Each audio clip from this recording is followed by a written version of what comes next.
I'll use them on my game table. Hey, well, the office is getting small. very busy here. I know, Or right? they're moving us back further this way. Exactly. Okay. All right, boy. Let's make sure our chair's okay. As long as our chairs ain't moved, they can do all they want with this, but this is, you hear me? Can't be As long as that index card fits. Boy, okay? Oh, big meeting with Vince. Major I can meeting. say it's been a while. Seems like we've been here for like at least an hour. Yeah, big meeting in our Vince. I'll run keep my mouth shut one of these days. But anyway, this is the time where you just got to keep the mouth shut. Put your head down. Don't ever. You got not a fun time to be around. You got to learn that. Yeah. Don't ever ask how somebody's doing if you want the truth. Okay? Exactly. That's very Jerry Lawlerish, isn't it? No, it's Pete Best. Oh, yeah, same guy. Complete opposite. Oh. Same love for women, more love for drink than Jerry Lawler. Oh, that's a comedian. No, it's a soccer player. Oh, yeah. I knew comedian, soccer, same stuff. Same thing. Right. Ladies and gentlemen, welcome to another edition of Daddy to Work. You wrestle. Hear the claps. You know what time it is, George. How was your weekend? Well, thank you so much for waiting here for me to get done running my mouth in there to come here to run my mouth. Okay? So, boy, I don't want to start because we're such good, lively, happy people. I do want to start off on not a sad note because I got to spend a lot of time with him, but I want to do just say my sorries, my regards. No 10-bell salute because we know how we feel about that. Exactly. But everybody knows that this past week, my all-time favorite pro wrestler, number one, Paul Jones, passed away this past week.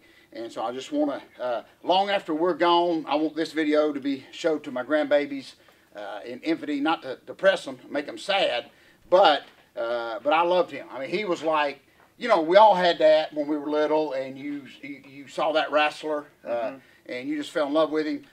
He was one of the few that, even after I got to know him, I still liked him, still loved him. But that was my whole childhood, seriously, boy. And I know you say, oh my gosh, we should just start crying right now. But I got to know him. A lot of people don't never get to meet their heroes or get to know them. And he had give up wrestling a little bit, of course, when I come along. But I still got to take his punches and stuff. I used to have Abdullah Butcher throw me out so Paul would punch me. Okay, and then I didn't want Paul to throw me back for unforeseen death that was waiting on me. Okay, one time the hardest thing I've ever took from a wrestler, Abdullah used to beat you with the elbow, and if you survive that, he would roll over on you. You know, like his back, he would roll over and actually bridge up on his legs.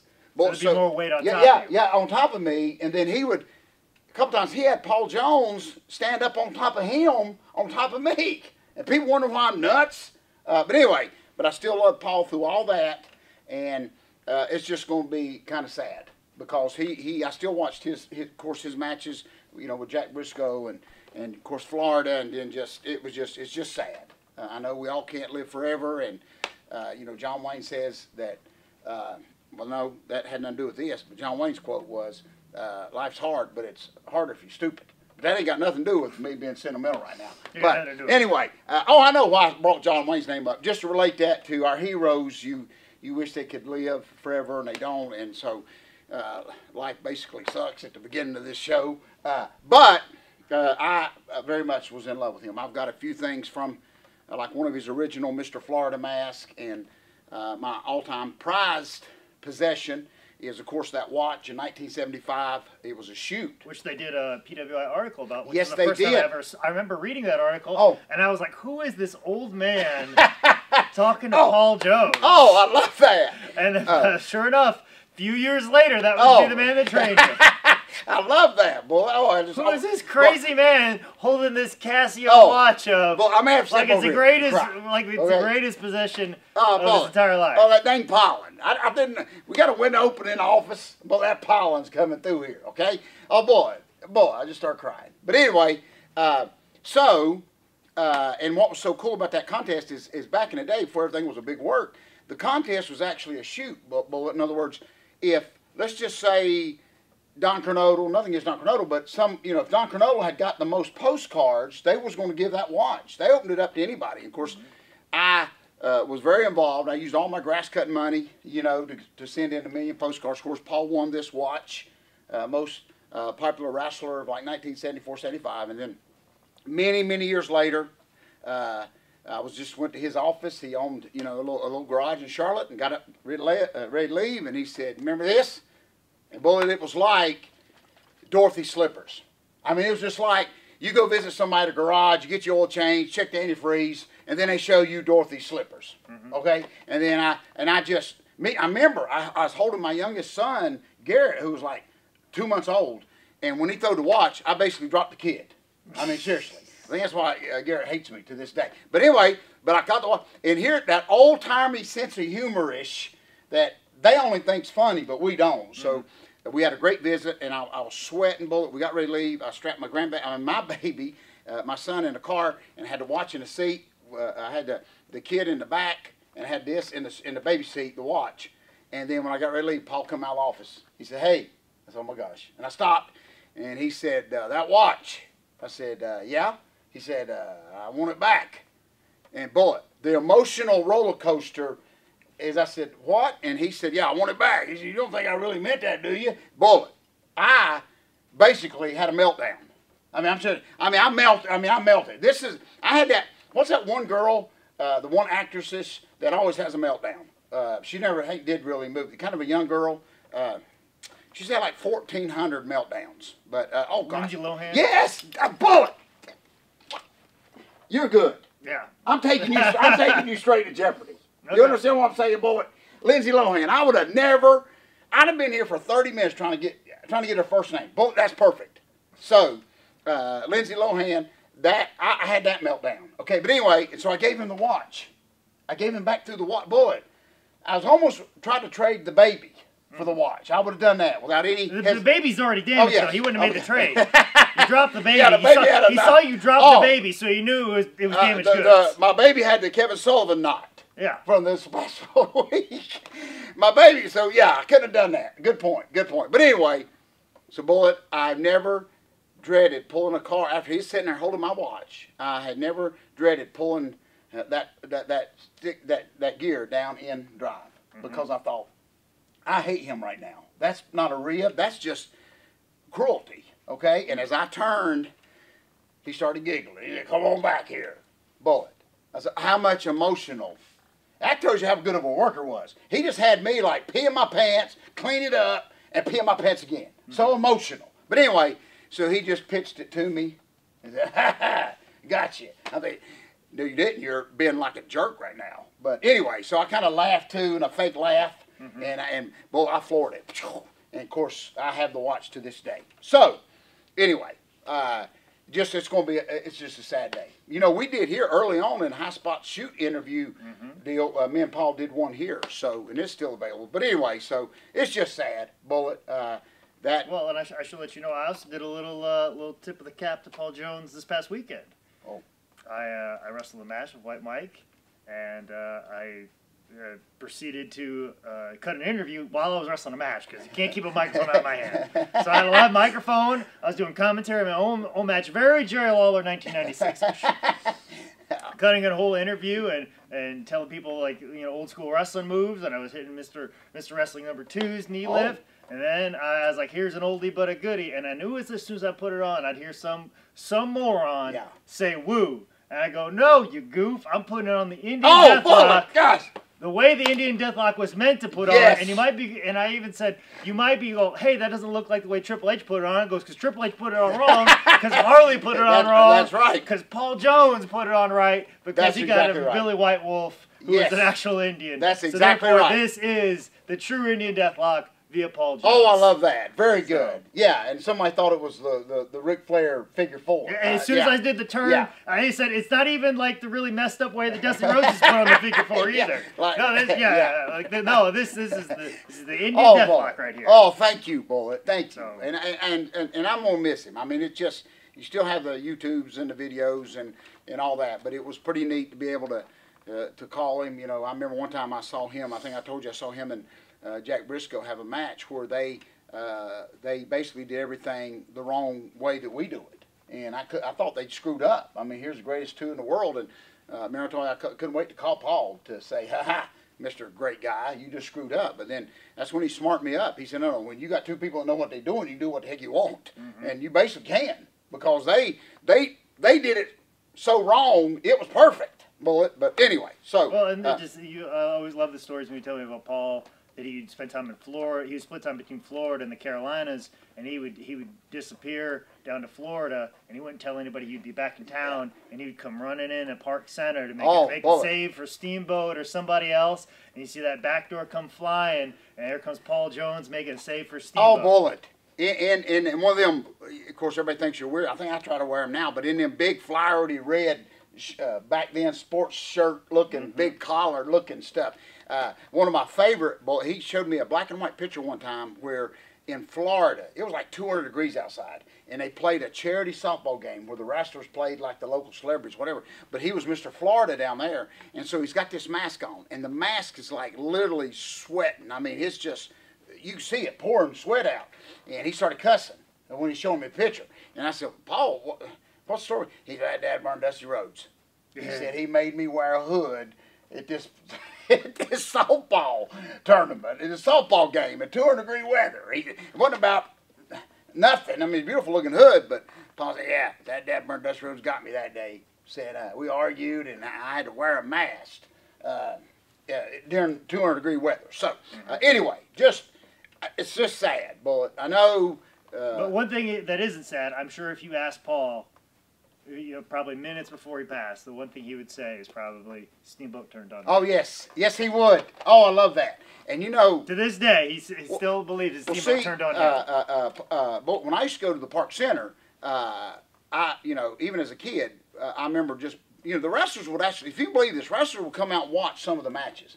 So you could actually come up, didn't matter, you could come up and talk to him, and I used to bug the crap out of Paul. But he'd always say, hey, kid, go get me some coffee. And I'd love to. I'm going to get #1 Paul Jones. Yes, some coffee.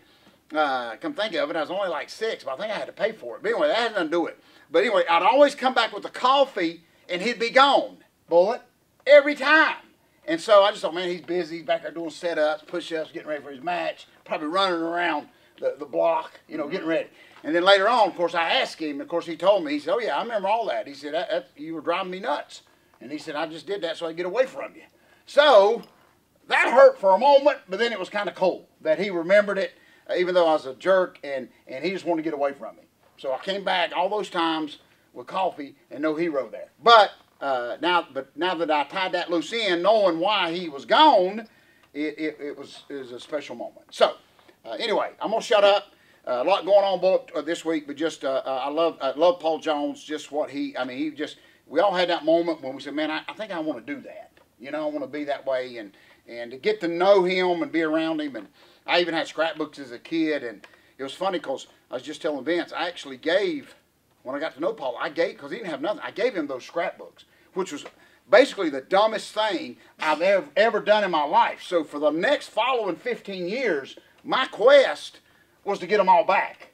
Now, I did one by one, slowly, when he wasn't looking. I'd go over to maybe take him out to eat, and while he was back there getting dressed, I'd basically steal whatever I could. So anyway, I want the fans to know that I was able to steal all those back, which I'm very glad now. So anyway, enough, and I'll let it go, Bullet. But thank you for the Indian Deathlock, Bullet. Remember I told you the story when our buddy KC McKnight and them first arrived in NXT and all that, and they were down there working out, and they was trying to show new moves and stuff, and KC knew how to do it from us, but nobody down there knew how to do the Indian Deathlock. Yeah. And I remember one time in Atlanta, they were trying to teach, maybe even been lecture or something like that, but Flair said, where's Paul Jones at? Because they asked Flair, they said, when Flair comes in, let's ask him how to do it. So Flair comes in, I don't know how to do it. Said, I never put it on nobody. They always put it on me.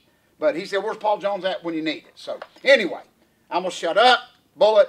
I love Paul Jones, and I'm going to miss him. So anyway, a lot going on this week, Bullet. I'll change gears real quick. I know the fans are saying, George, you're a great worker yourself. How can you get so emotional and almost have a tear come out and then go back to being your jerk self? So, but it's got to steal that watch back from me. Yeah. Yeah, before we get ready to leave, Bullet, I will say, hey, that watch, Bullet, no. I will say, hey, Bullet, a DVD, please. Okay. But anyway, this week, great week, Bullet, for me, Friday night, going back down to Pembroke, back down there. I'll be in Pembroke Friday. Saturday, our goofy referee here is actually doing a show at a brewery in Dallas, North Carolina. I'm returning back to my stomping ground area, Bullet. Okay, I'm gonna try to get them to hang a picture of me up in this little brewery barish thing. I will be having fillers out to see if they do comedians there, Bullet. All new ground, and then Sunday, of course, the AML. Will you be at AML with us? I will be in Memphis on Sunday. Oh, I saw. Bullet, listen to me. I'm glad you said that. On my buddy Mark James, who did the book, his Memphis website, someone has put a flyer up for you. Good. Did you know that? Because I imagine. I was scanning down, and there was a flyer on there on the Memphis history website, and it said Jake Manning. Across it, and it's something wrestling is funny or something. What? Yeah, wrestling is funny. Yeah. Yes. See, dang! I said, wait a minute, Bullet. So that's this weekend. This ain't your big long. This is my big long Kansas City tour, is it? Kansas City's canceled because they shut down. see. That's just said get back. That's said get back. That's said get back. Yeah. Kansas City closed down. That don't surprise me. That's unlike you, George. Kansas City closed down before I got there. Yes, guy, you were the smart one. I had to drive there with Rocky King and Mark James. No, it shut down before I even left. Dang, Bullet. That's how Kansas City got me. That's how Kansas City got me. Bob Geigel went out of business before you got there. Oh, that's funny, boy. Oh, that hurt. Oh, God, I laughed so hard. Yeah, you gotta take the brand new house that I bought that had wheels on it and turn it right back around. Get back home. Bullet, that would not work. That's perfect. For me, really, that's just good. I know people say, what the heck y'all talking about? But, Bullet, that's funny as heck. You got to work that in the act somewhere, Bullet. Yeah. Well, apparently, I got to write some jokes about Jared the King Lawler for this upcoming Sunday. Oh, Bullet, we all know. Just show Matchy up, boy. You're his all-time favorite opponent. Remember, he said, man, if this was back in the day, you'd have made remember he told me one time, you'd have made a killing in Memphis back in the day. So let's see if that's the start. But anyway. Well, speaking of Jerry King Lawler, since we touch on him, because he had that stroke recently. Yes. The guy who handles a lot of his bookings, he asked him, like, hey, your health is paramount. Do you still even want to wrestle for me anymore? And Jared's like, oh, yeah, I just won't take a backdrop anymore. This man just had a stroke, and he's like, the only thing he's going to cut out is a backdrop. Wow. And the fact that he was even taking a backdrop these days was insane, but he's like, no, I'm just not going to take a backdrop anymore. I'll be fine. Wow. He's had a stroke. Why not? Wow. I'm okay. And you know what so now, Bullet, to touch on that a little bit, is it like a wrestling event? Is it just comedians, or is it just? It's everything. I have a comedy show in Memphis this upcoming Sunday. Then I will be doing stand-up in Huntsville, Alabama on Monday. Then on Tuesday I'll be in Cookeville, Tennessee doing stand-up. I'll be headlining a show there. And then I'll be wrestling for Rockstar Pro on Wednesday. I'll be shooting up to Chicago doing a bunch of open mics. And then Friday, I'll be questioning my life. Saturday, I'll be wrestling Tommy Dreamer in Des Moines, Iowa. Then I will be doing stand-up in Indianapolis, Indiana. I know there's some wrestling fans that are in Indianapolis that are going to come see me do comedy there. And then I'm going to do Nashville the next day on Monday, and then I will be driving home and be back on Tuesday. Wow, Bullet, holy cow. So there was no room for Kansas City. Well, Kansas City was on the front half. Oh, okay. Kansas City was before all that started. Yeah, I was supposed to I was going to leave actually tomorrow. Wow. And I had a comedy show this Thursday in Kansas City, then wrestle Friday in Kansas City, go to Arkansas, and then Memphis. But now, the front half, Bob Geigel, he didn't show up in shower shoes to collect any payoff. He just didn't show up. Oh, boy. He's standing there in blue jeans. Warlord's still waiting for me in the ring. So, Mod Squad's still wondering who's going to put him over. Oh, Bullet. They put Baby Doll with Warlord as our top heels. Oh, my gosh, Bullet. So many great memories. There's no how. So you didn't even have to get out there to find the $20 a week motel. No, I didn't even have to make tomato soup out of ketchup. I didn't even have to do that. See, you should have been in my life then and saved me a lot of heartache. You didn't have to leave with your kid on the front porch saying, Daddy, where you going? It's like the old Western, Shane, where you at, Shane? And then I went to chase a dream. And 40 years later, I'm still chasing it, Bullet, when what the heck? George, I know it ain't going to be nothing. I'm just going to turn around and go back home. Yeah, exactly. Anyway, thank you, Bullet. Real quick, I know a lot going on here today, Bullet. Real quick, idiot of the week. Bullet, I know I just barely touched on it last week. I've learned so much this last couple of weeks about, everybody knows, real quick, my son who works for Terminex, you know, and it's a big major company, and a lot of times by appointment they go into different yards and stuff. But so much has happened this past week. Just to refresh our, before I throw the situation in the idiot bag, but just to refresh some of our newer fans, one or two of them. But you know, he makes an appointment, comes to your house. Sometimes he does a survey, sometimes he sprays, whatever. But it's always invitation, whatever, invite, appointment on. Anyway, so last week, just to retouch it, he shows up 15 minutes early at this house. The owner is in the backyard. My mistake was I thought there was a fence around the property. It was not even a fence. So the owner's in the backyard with his dog. Okay, and so when my son does, you know, he's on the back of the truck getting his stuff out with by appointment. He's 50 minutes early. He gets there. Basically, the dog attacked.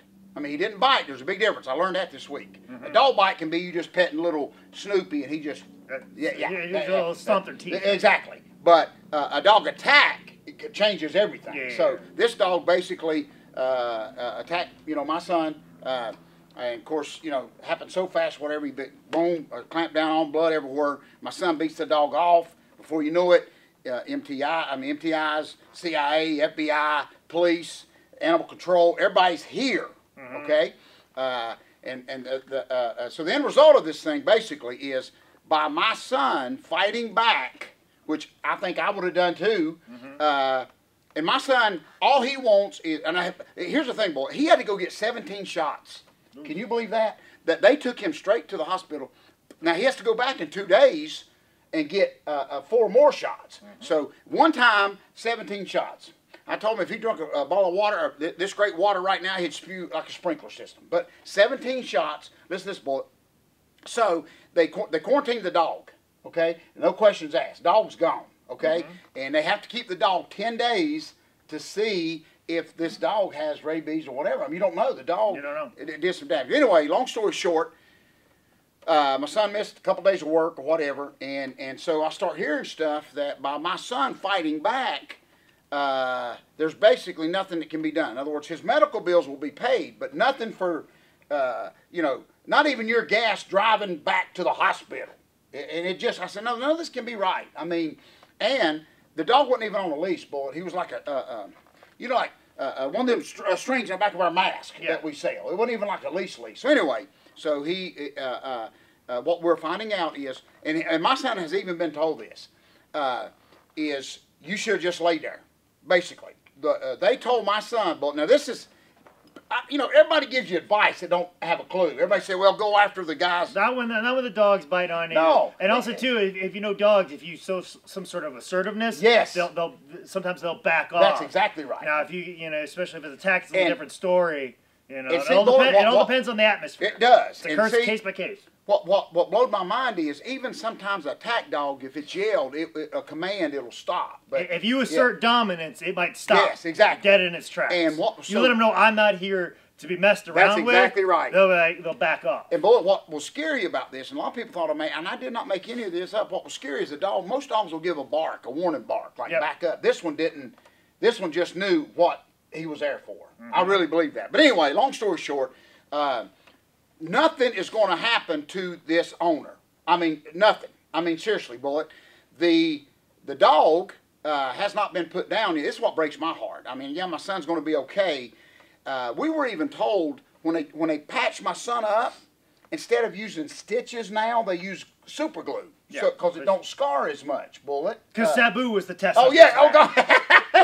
They're like, if this guy can super glue himself, why are we stitching people up? That's exactly right. This guy never came in for stitches, and he's fine. He's got scars all over his body, but you know. Exactly. So they super glued his arms up. He'll always have the scars or whatever. But they're even saying that by being glued instead of stitches, it basically, they don't think my son got bit, basically. I mean, it's the craziest thing I've ever heard, Bullet. And so why I'm going to throw, and it ain't done yet. You know, the thing is, someone even told my son he should have run when it happened. Now, Bullet, don't that make the dog, if the dog's got to work before he eats you, That's going to really tick him off. You gotta, sometimes with those dogs, like, well, just even the dog here at the office, he got riled up, started barking at me. You just stand there, said, I'm not backing up.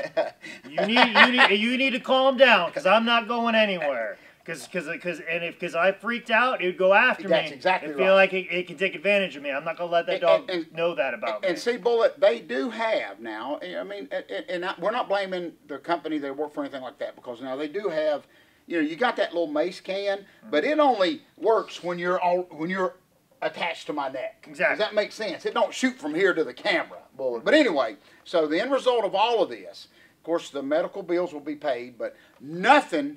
unless we really, they basically said you should basically it should have took your arm off.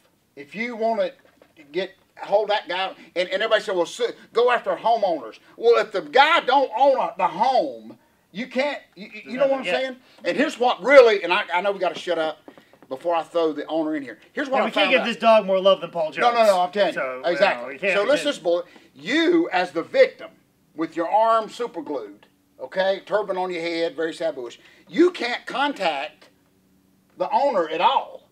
Do you understand? You can't go up and say, okay, I need your homeowner information, because he's got rights, and he can actually have you arrested for going. So my son has done everything through the proper channel, but here's the end result of all this, and I'm gonna shut up.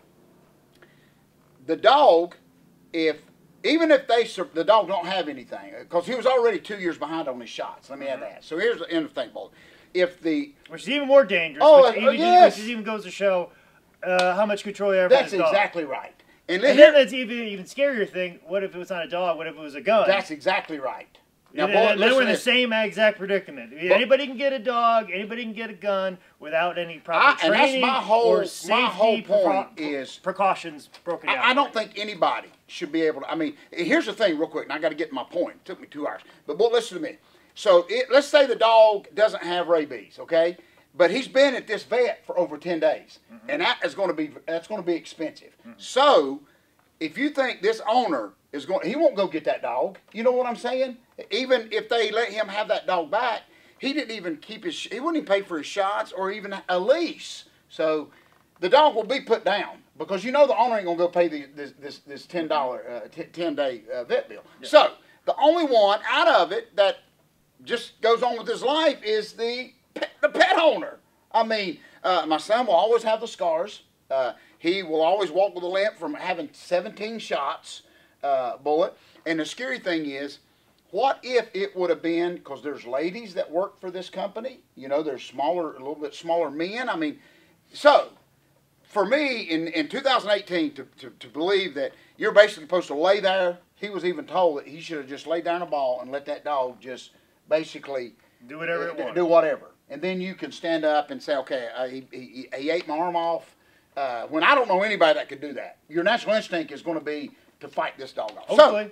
So what I'm going to do here, I'm throwing the very unresponsible pet owner in this bag, because he hadn't even thought twice about any of the situation. Bullet, I just didn't know that you do. You basically, if we'd have known now, my son'd still be laying in that yard. I mean, we would have helicoptered him out, whether he needed it or not. Bullet. But anyway, so the homeowner will go. I know I was long-winded. The homeowner will go in there. Very unresponsible homeowner, dog owner. And the meek shall inherit the earth. Yes, very good. So, a lot going on here, Bullet. So much.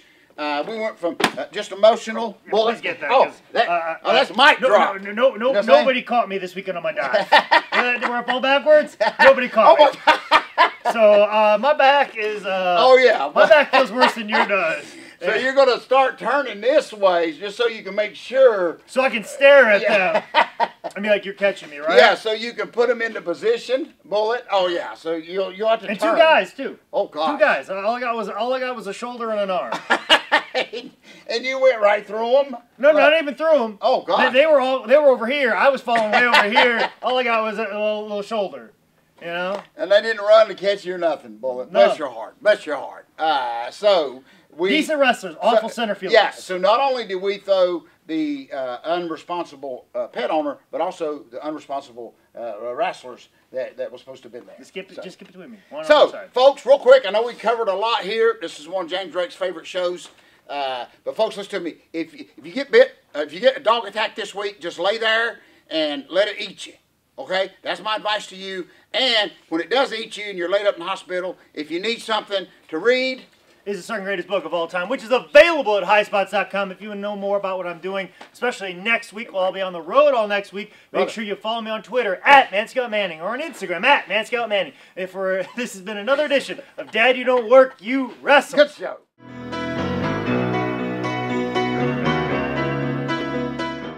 Bullet, that was funny. I know we didn't mean for it to be funny about the Kansas City stuff, but Bullet, that was good. Yeah, I mean, really, Bullet. So if you put that much effort into this tour, it's gonna be good. I think so. Okay, it's gonna be good, Bullet, because that was word for word my life. Kansas City is still the hotbed that you remember. When I Beverly Hillbilly packed up and left for the hills, Bullet, to chase a dream. You did too, but you just smartened up a year earlier than I did, Bullet.